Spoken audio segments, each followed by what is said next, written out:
عید میلاد النبی ایک نئی عید ہو گئی ہے، کیا اس کا حکم دیا محمد رسول اللہ نے؟ وہ اپنی ہی ایجاد کردہ روایات ہیں، اپنی ہی ایجاد کردہ بدعات ہیں، اپنی ہی ایجاد کردہ رسومات ہیں، ان پر لگے ہوئے ہیں۔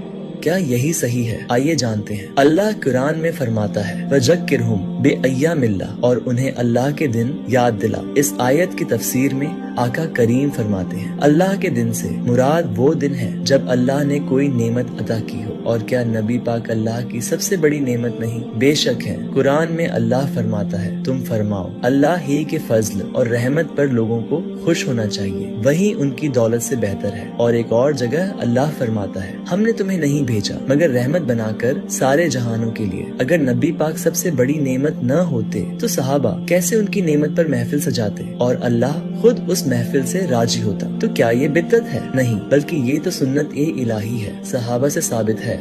تو اب بھی گمراہ رہو گے یا اس رحمت پر خوش ہو کر اللہ کا شکر ادا کرو گے؟ سوچو اور جواب دو دل سے۔